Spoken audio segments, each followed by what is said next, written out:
네, 자, 경영조직론 해설 강의를 하도록 하겠습니다. 자, 1번 문제를 보시면, 야, 제가 올해 경조 시험지를 딱 받아든 순간, 이게 보통 교수님들이 너무 잘하는 직업을 바라보는 관점이 정말 변하지도 않고, 그 다음에 거의 동일하게 바라보는구나, 라는 생각을 했어요. 그러니까 갈등에 대해서, 그러니까 기업체와 노동조합 간의 분쟁, 갈등을 조종하는 중재자의 역할을 바로 노무사라는 직업이다. 이렇게 생각들을 많이 교수님들께서 하고 계신데, 그거와 관련된 문제가 거의 나와버렸죠. 그리고 보세요. 첫 번째 문제가 갈등과 관련된 내용이 문제였고, 두 번째 문제가 이제 노사 간의 어떤 중재 테이블이라든지 조정 테이블이라든지 협상 테이블이라든지 이런 곳에 있어서 서로 간에 의사결정을 내릴 때 발생될 수 있는 어떤 위험성, 이런 걸 의사결정의 오류, 이런 데서 나온 거예요. 출제가 되었고, 세 번째 문제를 보시면, 세 번째 문제는 뭐 항상 강조하던 거라, 그제 이렇게 나왔습니다. 그래서 제가, 너무 신기한 게, 한 번 출제되었던 문제도 유심히 봐야 되겠다라는 생각을 정말 하게 된 그런 문제였다라는 생각을 하게 됐습니다. 자, 첫 번째 문제 보겠습니다. 50점짜리. 갈등은 어느 조직에나 존재하는데 전통적 관점에서는 쭉쭉쭉 나오고, 반면에 현대적 관점에서는 갈등이 순기능을 가져다 줄 수 있기 때문에 이렇게 나왔네요. 근데 하여튼 제가 한번 모의고사 때 우리가 연습했던 거는 전통적 관점, 현대적 관점 이런 것도 써라 제가 말씀을 드렸던 바가 있긴 했는데, 하여튼 이게 지문에 나와 있어요. 하여튼 그렇습니다. 근데 조직 경영과 관련하여 중요한 갈등은 개인 간 갈등, 집단 간 갈등, 조직 내 갈등이다. 자, 이게 1번 문제, 조그만한 분설형 문제 첫 번째 문제와 관련된 파트였다. 자, 조직원들끼리 또는 팀들 간의 업무를 수행하고 목표를 달성하는 과정에서 발생하는 갈등은 자칫 성과를 떨어뜨리는 결과를 초래할 수 있기 때문에, 자, 갈등은 매우 중요하다라는 내용이죠. 자, 첫 번째 작은 문제를 보시면 갈등의 개념적인 갈등의 개념적인 정의를 하시고, 그 다음에 개인 간, 그 다음에 업무 차원, 조직 차원, 이런 차원에서 발생되는 갈등의 원인에 대해서 설명하시오라고 되어 있어요. 업무야 소속 각각의 부서, 집단 차원의 갈등, 업무로 인한 갈등 똑같아요. 근데 업무 차원 하면은 사실 이거는 너무 쉬운 게 역할 갈등, 역할 과소, 역할 과다, 그 다음에 역할 모호성, 이런 것과 관련된 거지 바로 떠올려야 되는 그런 부분이죠. 그다음에 개인과 갈등과 관련돼서는 개인의 포커스를 맞추는 거예요. 개인의 성격, 개인의 가치관, 살아온 어떤 개인의 어떤 그동안의 어떤 삶의 어떤 히스토리, 이런 것이죠. 개인의 관과 관련된 부분이고, 조직과 관련된 부분의 갈등은 가장 중요한 부분이 뭐예요? 조직 차원의 어떤 불공정성, 이런 거, 차별적인 성과급, 이런 부분이 갈등의 원인으로 우리가 짚어줄 수 있는 부분이다. 그래서 우리 수업 유인물 제가 정리한 부분을 보시면, 일단 갈등의 개념은 조셉 리터러의 갈등의 개념 여러분들이 나열해 주셔야 되고, 여러분들이 잘 아시는 등나무와 칡이 성장하는 과정에서 서로 올가매다가 그런 걸 바라보고 갈등의 개념을 설명하였다라는 식으로 기원을, 갈등의 기원까지, 어원까지 써주시면 아주 훌륭한 답안이죠. 그 다음에 두 번째, 갈등의 발생원으로 개인 차원에 있어서는 개인의 성격의 A형과 B형 서로 하는 거예요. A형 빨리빨리, B형 만만디, 이렇게 하면 A형 막 조급해, B형은 만만디야. 왜 이렇게 서둘러? 그래봤자 아무 소용없어 라고 생각을 하는 거예요.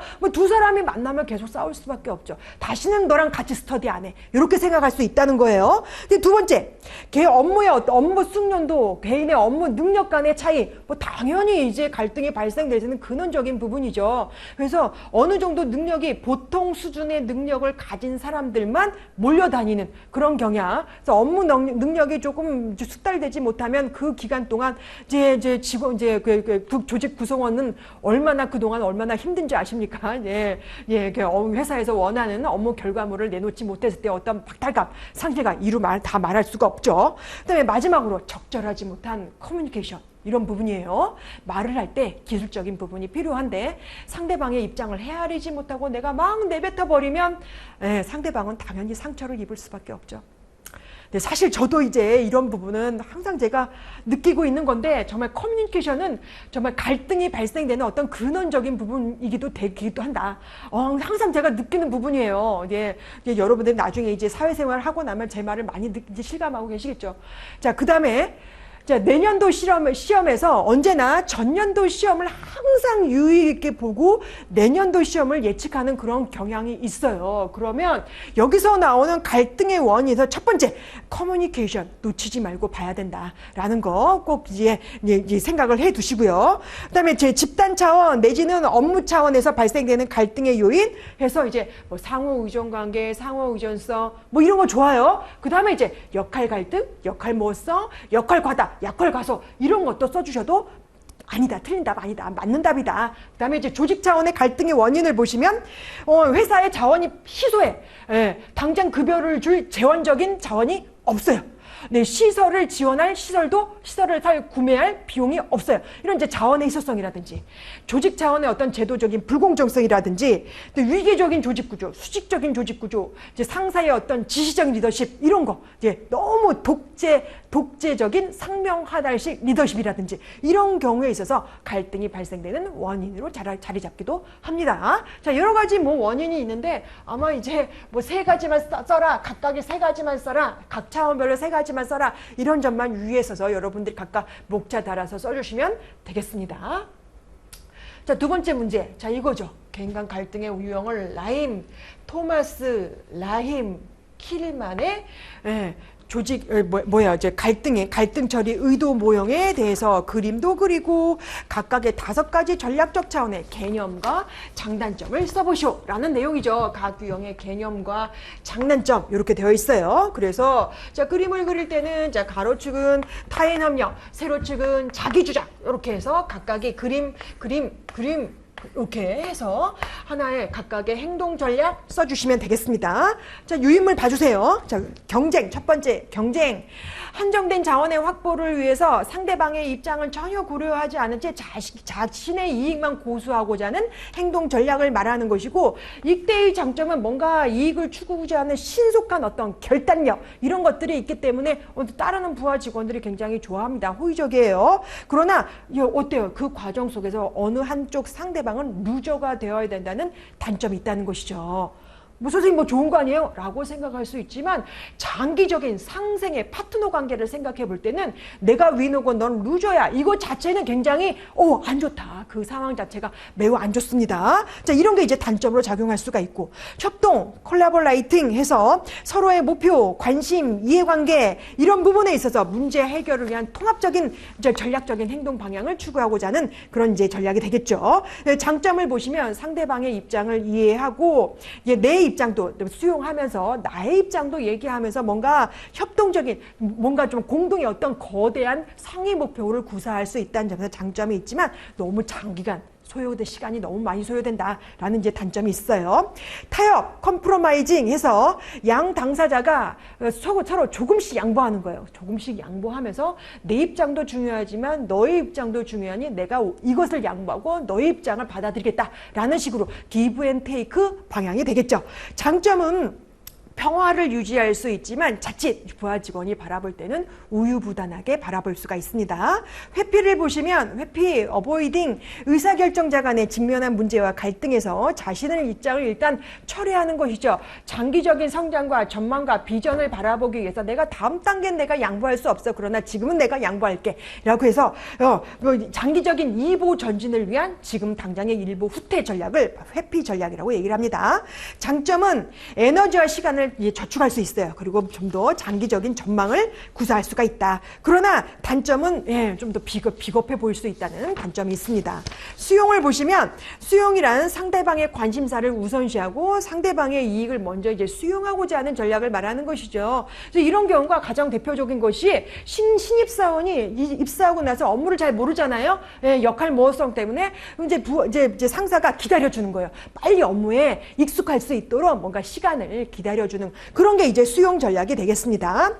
당장의 소란과 싸움이 없기 때문에 장점으로서 발휘될 수 있지만 이제 단점으로서는 상대방이 오해할 여지를 남기게 됩니다. 저 사람이 과연 지금 내 의견을 저렇게 수용하고 있는데 저 사람의 진심일까? 저 사람 원래 성격이 저렇게 뭐 마냥 좋고 마냥 즐거운 저런 사람일까? 숨겨둔 야망이 있지 않을까? 이런 이제 상대방이 좀 오해와 불신을 불러일으킬 수 있다는 단점도 있어요.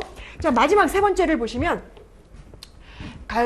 집단 간 역기능적인 갈등 해결 방안과 조직 성과를 높이기 위한 순기능적인 갈등을 촉진하기 위한 조성 방안에서 목차는 1개, 2개 이렇게 있어요. 그래서 그 유명한 역유자형 방향, 가로축은 갈등, 세로축은 조직 유효성 내지는 성과, 조직 성과 해서 역유자형 이렇게 그려주시고, 자, 갈등을 해결하고자 하는 방향, 갈등을 조장하고자 하는 방향, 이렇게 해서 목차를 잡고 써주시면 되겠어요. 자, 갈등을 해결하고자 하는 방향은 여러분들이 잘 알겠지만 당면한 문제를 바로 해결한다거나 좀 더 높은 매력적인 목표를 하나 만들어 놓거나 또는 여유 자원을 조성해서 당장 갈등이 발생되는 완충할 수 있는 어떤 완충고리를 마련하거나, 그 다음에 권력을 개입시켜서 상급자를 개입시켜서 빨리 화해해 라고 해서 상급자에 의한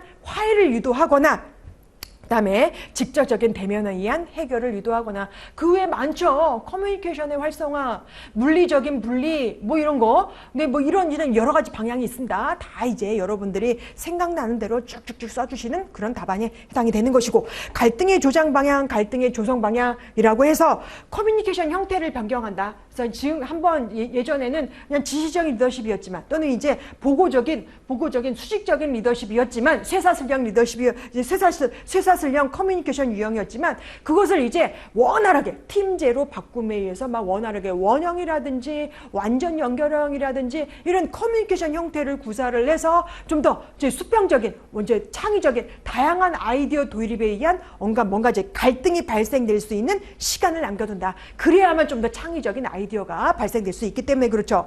그 외에 이제 그동안 이제 수직적인 조직 구조를 팀제로 바꾼다거나 뭐 이렇게 조직 구조의 변경을 유도하거나, 구성원의 이질화를 통해서 새로운 경쟁력을 조성하거나, 그 다음에 악마의 옹호자 내지는 반대 제한법이라고 해서 카톨릭교회에서 많이 사용하는 방법인데, 카톨릭교회 내 성직자에서 교황을 추천하고는 추천 제도에 있어서 일부러 이 교황 후보자에 대한 과거의 어떤 장점도 설명해주는 어떤 주교들이 있지만, 그 이제 반대 옹호자 내지는 악마의 옹호자, 반대 제한법, 이렇게 해서 이 사람의 교황 후보자의 어떤 과거 살아왔던 과정 속의 단점을 일부러 얘기를 해서 서로 이제 토의를 원활하게 하고자 하는 갈등을 조성하는 그런 방법도 있습니다. 자, 두 번째 문제 보겠습니다.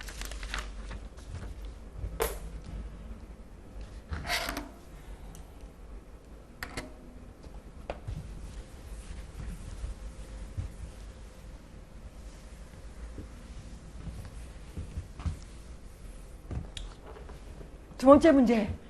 의사결정을 이루는 과정 속에서 나타나는 트버스키와 카네만의 각각의 오류의 유형을 얘기하는 것이죠. 그런데 있잖아요. 이 언어가 내 교재에 나와 있는 거예요. 가용성 편향 했지만 제 교재에는 유형성의 오류 이렇게 나와 있어요. 근데 어베일러비티 이걸 보고 이제 유형성이다. 그거 내용이다. 라고 이제 여러분들 쓰실 수 있어야 되는데, 또 이제 조마조마하는 거예요. 여러분들이 그 정도의 어떤 역량이 잘 발휘되었을까? 걱정이 많이 되더라고요. 고착의 편향. 자, 앵콜링. 자, 이거 보면 뭐 알 수 있겠죠. 고착된 편견의 오류라고 이제 제 교재는 달아놓고 있습니다. 확증 편향, 확정적 편견인데, 이건 어떻게 보면 선택적 지각이에요. 그래서 이제 지각의 오류 파트를 보시면, 이제 선택적 지각의 개념을 좀 적용을 시켜서 써주시면, 충분히 답안으로 해당이 되는 그런 부분이 되겠습니다. 그래서 이제 떨리더라고요. 여러분 떨리더라고요. 그다음에 사후 확신 편향. 이것이 이제 학원가에서 가장 문제되는 이제 의사결정 오류 유형 중에 하나죠. 이게 사후 확신 편향에서 이 영어에 대한 언어를 보시면 하인드, 사이트예요. 내가 바라보고자 하는 관점을 일단 숨겨놨다가 나중에 결과를 확인하고 나서 내 생각대로 맞았어. 내 생각대로 되었군. 뭐 이런 것들이 바로 사후 확신 편향이 되겠습니다. 자, 몰입의 심화는 여러분들이 잘하시는 거죠? 잘하시는 거예요. 그죠? 그게 영국과 프랑스가 합작해서 초음속 비행기를 만들었다가 매몰 비용 때문에 계속 투자했다가 결국엔 적었던 그런 사례. 그다음에 호주의 오페라 하우스 사례. 뭐 이런 거. 이제 굉장히 사례가 많고 몰입의 심화 같은 경우는 1차 시험에도 정말 자주 출제되는 공무원 시험에도 자주 출제되는 그런 문제였다라고 이제 수업 시간에 제가 말씀드렸던 그런 부분이 되겠습니다. 되게 제가 지금 흥분해가지고 지금 이 판서만 보고 말씀을 드렸네요. 그래서 자, 유인물 돌아와 보세요. 자, 가용성 편향 보시면 자신이 수집한 정보에만 자신에게 유리한 정보에만 내가 기억하기 쉬운 정보만 딱 들춰내서 의사결정하고자 하는 오류를 말하는 것이죠. 그래서 자동차 사고와 비행기 사고 중에 사실 자동차 사고량이 정말 많지만 하도 많으니까 뉴스에 이슈화가 안 되는 거예요. 비행기 사고는 1년에 한두 번 5년에 한 번 발생되지만 뉴스에 이슈화가 되니까 사람들이 겁을 먹는 거예요. 비행기 사고, 비행기는 타면 안 돼. 너무 위험해. 근데 자동차 타고 갈 거야. 이렇게 생각해버리는 경향을 말하는 것이죠. 더 이제 중요한 건 뭐냐면 유용성의 오류, 가용성의 편향에서 우리가 쓰기 쉬운 거는 이제 친구가 노무사 시험에 합격하니까 나도 할 수 있겠다. 친구가 이제 로스쿨 들어가서 변호사 시험 합격했으니까 나도 할 수 있겠다. 라고 생각한 할 수 있어요. 사실은 할 수 있어요. 사실은 할 수 있지만 이제 이 답안지 문 작성할 때 보면은 그런 사례를 들 수가 있다라는 거. 자, 고착 편향, 앵커링 바이어스 해서 의사결정에 의한 정보 수집을 할 때 자, 고착화된 거야. 고착화된 거. 과거에 이제 내가 갖고 있던 어떤 경험, 지식, 그것이 머릿속에 딱 박혀 있어가지고 유연성을 발휘를 못해. 내 생각엔 그건 아닌 것 같은데? 라고 이제 하는 것이죠. 그래서 이제 고착화된 편견. 그래서 제가 이제 수업 시간에 이제 말씀을 드렸던 이제 대표적인 사례는 뭐냐면 회사를 딱 설립하고 회사 사장이 설립을 하고 회사의 취업 규칙, 인사 규정, 연봉 규정 이런 걸 아예 그냥 연봉 인상률을 매년 2%다. 2% 인상으로 연봉 인상률을 정한다. 라고 하는 거예요. 그런데 회사의 어떤 이제 경영을 잘해가지고 매출이 굉장히 좋아. 굉장히 좋아. 그래가지고 매출이 좋으면 그만큼 좀 연봉 인상률을 좀 파격적으로 올려줄 법한데 그렇지가 않다는 거지. 제도적으로 딱 고착화된 연봉 인상률 2%로 그냥 이제 연봉을 인상시켜 버리는 그런 이제 경향을 이제 대표적으로 들 수가 있습니다. 확증 편향, 확정적 편견에서 선택적 지각의 개념을 도입을 해서 자신의 신념과 일치하는 정보는 받아들이고 그렇지 않은 것은 이제 거부하는 그런 경향을 말한다라고 제가 이제 말씀을 드렸고, 또는 이제 나한테 유리한 것만 선택해서 의사결정을 해버리고 그런 나한테 불리한 정보는 아예 접어버리는, 그리고 의사결정을 취하는 이제 그런 경향이다. 이렇게 쓰셔도 되겠어요. 이제 그 사례는 제가 재미난 거 하나 달았지만은 뭐 그 외에도 여러 가지가 많겠죠. 자, 사후확신 편향 보겠습니다. 하인드사이트 바이어스. 처음에는 자신의 관점과 생각을 숨기다가 나중에 결과를 확인하고 난 이후에 내 예상이 맞았어, 내 예측대로 되었어, 이제 이런 경향을 말하는 것이죠. 그래서 주식에 딱 이제 투자를 하고 나서 처음에 이제 성공을 한 거예요. 도박을 딱 하고 나서 처음에 돈을 벌어들인 거예요. 나 타짜였나 봐. 또는 내가 나 투자에 내가 소질이 있었나 봐 라고 생각하고 더 투자를 하게 되죠. 그러면 이제 망하게 되는 것이죠. 그게 이제 내 예상대로 될 걸, 아마 내 예상대로 될 걸 막 이제 기다리고 있는 거예요. 그런데 이제 우리가 이제 증권가에 이제 떠도는 얘기에 의하면 모든 증권 분석가는 분석만 잘하지 예측은 할 수 없다. 예측 전문가가 아니거든요. 이제 그런 게 이제 확증 편향, 사후 확신 편향 이런 데 이제 많이 활용되고 있는 그런 대표적인 사례 되겠습니다. 자, 몰입의 심화 보시면 경영자가 어떤 의사결정이 잘못되었음을 인지한 이후에도 그동안에 투자되었던 매몰 비용 때문에 너무 아까워서 시간과 비용이 너무 아까워서 잘못된 의사결정을 유지하다가 결국엔 접어버리는 그런 이제 오류를 말하는 것이죠. 개념과 사례만 딱딱 쓰면 되는 것인데, 사실 이제 여러분들이 많이 헷갈릴 만한 부분이 뭐였냐면, 이거였죠, 이거. 이거 두 개, 3, 4번. 정말 걱정이 되는 부분이기도 한데, 여러분들이, 이제 이럴 때는 이제 원어를 가지고 여러분들이 잘 이제 녹여서 써주시면 되지 않을까라고 생각을 하는데, 만약에 이제 이걸 못 썼다! 잘못 썼다! 잘못 썼다 했을 때, 예, 총 25점 중에서 3개만 맞으면 그래도 15점 이상은, 네, 15점 이상은 충분히 가져오는 그런 문제가 아니었나라고 제가 생각이 됩니다. 여러분 이제 교재에만 충실해서 공부를 했다면, 네, 충분히 여러분들이 긍정적으로 비전을 바라볼 수 있는 그런 문제였다라고 이제 개인적으로 생각을 합니다. 자, 다음 문제. 자, 3번째 문제입니다. 자, 이제 조직의 각 부서는 다른 부서와 구별되는 고유한 기술을 갖고 있다라고 했는데, 자, 보세요. 투입물을 산출물로 변화하는 데 필요한 업무 프로세스, 기법, 기계 및 행동, 가로 열고 가로 닫고가, 자, 봐봐요. 페로우가 개발한 모형에서 기술을 분류하는 2가지 기준을 설명하고, 2가지 기준을 설명하고, 아, 2가지 기준만 설명을 하고 그랬구나. 어쨌든 이제 목차 딱 들어갔을 때, 처음에 목차 들어갔을 때 기술의 개념부터 설명을 해야 되잖아요. 기술의 개념이 지문에 나와 있어요. 지문에 나와 있어요. 기술의 개념 딱 나와 있다. 자, 이게 이제 나와 있다. 자, 이게 아주 이제, 이게 이런 게 난 너무 재밌었습니다. 그 다음에 이제 업무 활동을 전개하는데 이로 인해서 각 부서의 구조적인 특징도 달라지게 됩니다. 이러한 부서 수준의 기술을 분석하고 이해하기 위해서 페로우의 개념적 모형을 개발하였습니다. 라고 되어 있고, 페로우의 기술 분류 2가지 기준에는 과업의 다양성 또는 예외의 빈도, 그 다음에 분석 가능성, 이 2가지죠. 이 2가지를 잘 이제 써주시고 각 잘 설명을 해주시면 되는데, 이건 이제 이 문제는 사실 제가 여러분 솔직히 수없이 연습시키지 않았나요, 제가? 연습시켰는데도 못 쓰셨다라고 하면 정말 정말 어떻게 하면 좋습니까? 정말 어떻게 하면 좋습니까? 과업의 다양성과 분석 가능성, 이것이고, 과업의 다양성, 예, 상황에 따라 발생될 수 있는 어떤 다양한 과업 업무 활동에 대한 변수를 말하는 것이죠. 분석 가능성은 그 업무 활동을 하는데 계획, 실행, 평가하는 데 있어서 충분히 분석할 수 있는, 예측할 수 있는 가능성을 말하는 것이죠. 이렇게 이제 써주시면 돼요. 자, 2번째, 페로우가 개발한 모형에서 일상적인 기술과, 자, 비일상적 기술에 따라 조직 구조적 특성이 어떻게 달라지는지 설명을 해야 되는데, 목차를 주셨어. 목차를 아예 주셨어요, 문제에서. 자, 공식화, 작업자 숙련도, 통제 범위이거든요. 공식화는 일상적 기술의 경우에 높겠죠. 비일상적 기술은 공식화가 낮습니다. 그럴 수밖에 없죠. 일상적 기술의 경우에는 반복적인 업무, 예측 가능한 업무, 딱 표준화되어 있어요. 표준화된 업무를 딱 매뉴얼화 시키는 거예요. 매뉴얼화하기가 쉽죠. 그러나 비일상적 기술은 환경 변수에 따라 업무 활동이 얼마든지 변동이 가능하다는 특성을 갖고 있기 때문에 공식화하기엔 어렵습니다. 그래서 공식화 수준은 매우 낮다라고 써주시면 되죠. 작업자 숙련도는 조금 달라요.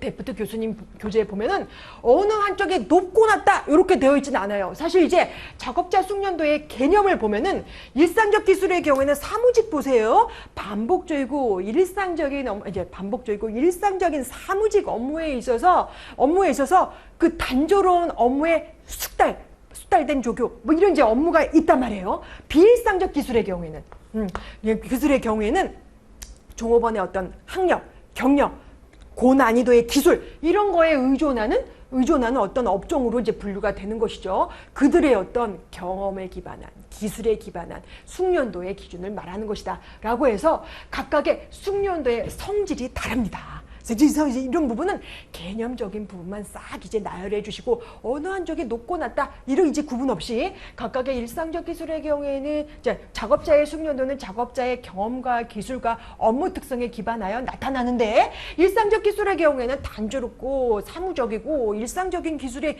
기반하여 그들의 어떤 숙달된 기능을 잘 발휘하는 반면에, 비일상적 기술은 과업 환경의 어떤 특별한 환경 변수에 따라서 그들의 경험, 고난이도의 숙련된 경험과 기술과 배운 학습의 내용과 이런 부분에 따라 이제 숙련도가 좀 더 숙련도의 차원이 다르다. 이렇게 이제 서술을 해주시면 충분한 그런 이제 답안 내용입니다. 자, 통제 범위는 우리가 이제 모의고사 때 보충 문제로 우리가 다뤄봤던 적이 있습니다. 그래서 통제 범위는 일상적 기술의 경우에는 업무의 어떤 단조로움, 딱 이제 계획이 딱 잡혀져 있기 때문에 그것에 대한 조직의 어떤 복잡성, 조직 내 분화된 정도가 굉장히 수직적인 분화, 수평적인 분화가 굉장히 높습니다. 높아서 이것이 좀 더 이제 대기업 형태로 가도 무난한, 예, 대기업의 형태로 조직의 규모가 커져도 충분히 소화할 수 있는 각각의 부서 단위의 어떤 업무를 충분히 소화해낼 수가 있죠. 그래서 한 명의 상급자가 많은 수의 부하 직원을 데리고 있어도 이 사람들은 각각의 자신의 업무만 하면 충분히 전문성, 전문화, 표준화, 자신들의 업무만 잘 이제 달성하면 조직의 어떤 그 부서의 목표를 달성할 수 있다는 특징을 갖고 있기 때문에 통제의 범위는 높다. 일상적 기술의 경우에는 통제의 범위는 높습니다. 그러나 비일상적 기술의 경우에는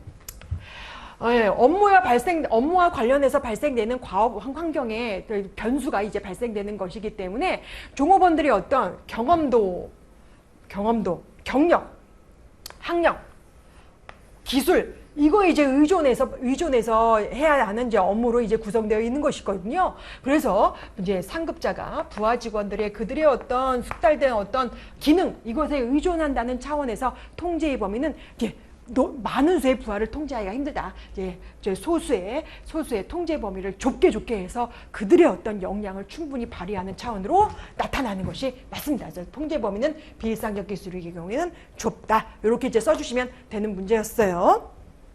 이 경영 조직론의 경우에는 이게 이제 정말 이제 올해는 이제 특이한 것이 각각의 A급, 특 A급 별표 빵빵빵빵 해서 충분히 나왔어요. 충분히 나왔다는 특징을 갖고 있고 경영 조직론 부분이 과거에 최근 3년간의 어떤 문제의 유형을 보면 정말 어렵게 나왔는데 올해는 그래도 평이하게 출제되었다고 볼 수가 있어요. 물론 이제 문제 2번에서 우리가 1개 내지 2개 어떤 의사결정의 오류를 우리가 쓰지 못했다라는 이제 미스된 부분이 그런 문명이 있긴 하지만 그래도 대체적으로 평했다라고 이제 볼 수가 있겠습니다. 그런데 이제 너무 이제 쓸 게 많다. 그다음에 이제 세 번째 문제의 경우에는 그림도 들어가야 되고 설명도 써줘야 되고 이제 분석을 해줘야 되는 데 있어서 그래도 이제 논문서 답안지는 그래도 한 2장 정도는 채울 수 있지 않을까 이렇게 이제 생각을 해보게 됩니다. 자, 그래서 이제 문제는 다 이제 해설해강은 이제 다 마쳤는데요. 이제 여러분 이제 경영조직론 선택하시는 분들의 어떤 입장은 제가 충분히 이해합니다. 너무 이제 공부할 게 너무 방대했죠. 방대했는데 그것을 딱 시험에 나왔을 때 과연 내가 내 머릿속 어느 쪽에서 내가 과연 어느 때 한 달 전에 접했던 것 딱 기억력을 더듬어서 써줘야 되는 부분에 있어서 경영조직론의 어떤 과목상의 특성이 있지 않았나 싶어요. 그래서 이제 제가 이제 그동안 이제 여러분들을 이끌고 왔었던 그동안의 시간으로 볼 때 여러분들이 제가 이제 뭐 첨삭을 했었거나 또 이제 첨삭 내지는 부연 설명을 통해서 여러분들에게 많이 이제 채찍질하고 또 이제 기운을 북돋아주고 이런 이제 언급을 통해서 강조했던 부분을 다 이제 생각을 이제 더듬어 보면은 여러분들이 충분히 역량을 잘 발휘할 수 있는 그런 시험 문제는 아니면 좀 평이하지 않았나 평했다 이렇게 이제 생각이 됩니다. 그래서 한번 이제 여러분들이 좋은 점수를 제가 기대를 좀 해볼 수도 있겠다라고 이제 생각은 되지만 그래도 이제 겸손하게 한번 기다려 봐야 되겠죠. 여러분 이제 마음 들뜨지 마시고 한번 자중하시고 이제 조용히 기다리는 방향으로 한번 시간 11월을 한번 기다려 보도록 합시다. 자, 이제 해설 강의는 여기서 마치도록 하겠습니다. 수고하셨습니다.